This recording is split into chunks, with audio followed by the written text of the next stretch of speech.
તો સુરતથી મહત્વના સમાચાર સામે આવી રહ્યા છે, જ્યાં સુરત સિવિલ હોસ્પિટલમાંથી એક બાળકનું અપહરણ થવાની ઘટના સામે આવી છે। સિવિલ હોસ્પિટલ સુરતથી બાળકનું અપહરણ થયું છે, ત્યારે 27 દિવસના બાળકનું અપહરણ કરવામાં આવ્યું। ત્યાં ખટોદરા પોલીસે આરોપીને ઝારખંડથી ઝડપી પાડ્યો છે। ત્યારે આરોપી પ્રેમ અને પ્રતિશોધને લઈને આ સમગ્ર ઘટનાને અંજામ આપ્યો હતો।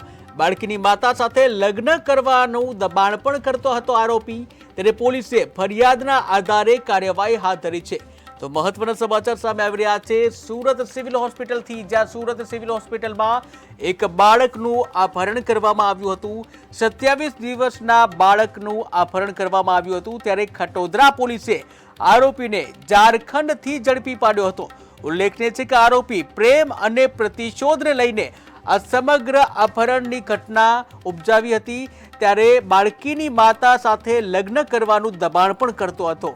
ત્યારે પોલીસે હાલ તો આરોપીની ધરપકડ કરી છે, આગળની કાર્યવાહી હાથ ધરી છે। ટીવી સ્ક્રીનના દ્રશ્યોમાં તમે જોઈ રહ્યા છો એ આરોપી કે જેણે 27 દિવસના બાળકનું અપહરણ કર્યું હતું।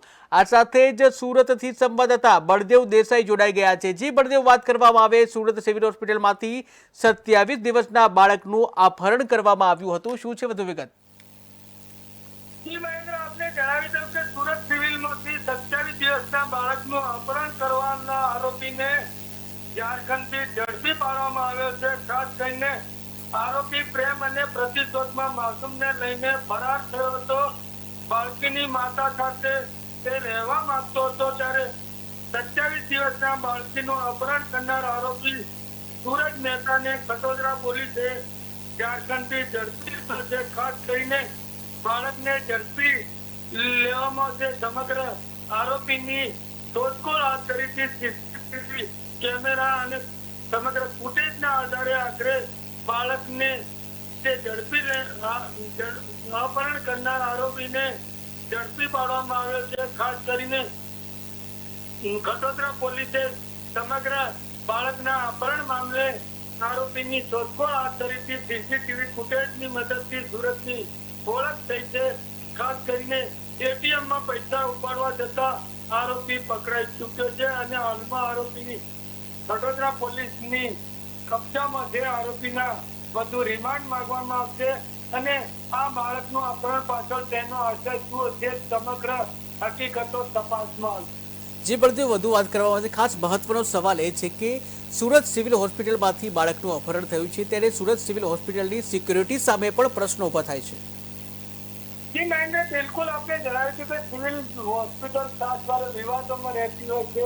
ખાસ કરીને દર્દીઓની સારવાર હોય કે અન્ય બાબતોમાં કેટલાક કિસ્સાઓમાં ખાસ કરીને બાળકના અપહરણના કિસ્સાઓ અગાઉ પણ સામે આવ્યા છે।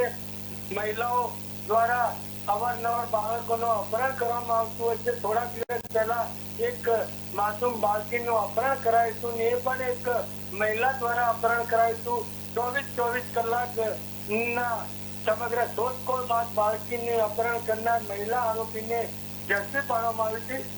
પરંતુ કહી શકાય કે સમગ્ર સિવિલ હોસ્પિટલની ગંભીર બેદરકારી સામે આવી છે, ત્યારે આવા કિસ્સાઓ સામે આવતા હોય છે। જી બળદેવ, સમગ્ર માહિતી બદલ આભાર। ત્યારે સુરતમાં 27 દિવસના બાળકનું સિવિલ હોસ્પિટલમાંથી અપહરણ કરવામાં આવ્યું હતું, ત્યારે ખટોદરા પોલીસે આ અંગે કાર્યવાહી કરી છે। આરોપીને ઝારખંડથી પકડી પાડ્યો છે, જ્યાં પોલીસે ફરિયાદને આધારે આગળની કાર્યવાही हाथ धरी છે।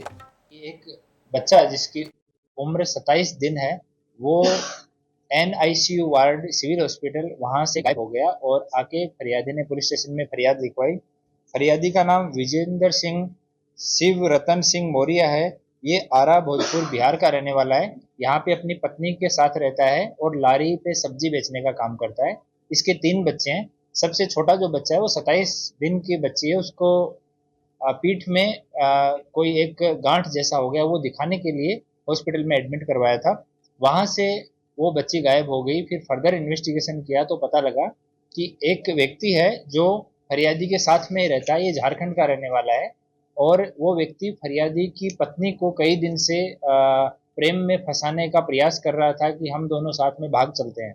तो जब ये बच्चा वहां पे एडमिट था तो आरोपी उसकी देखभाल के लिए फरियादी की पत्नी के साथ में हॉस्पिटल में रह रहा था और उसने वहां भी उसकी वाइफ को कन्विंस करने का ट्राई किया कि हम दोनों भाग जाते हैं यहाँ से, भाग के हम दोनों शादी कर लेंगे।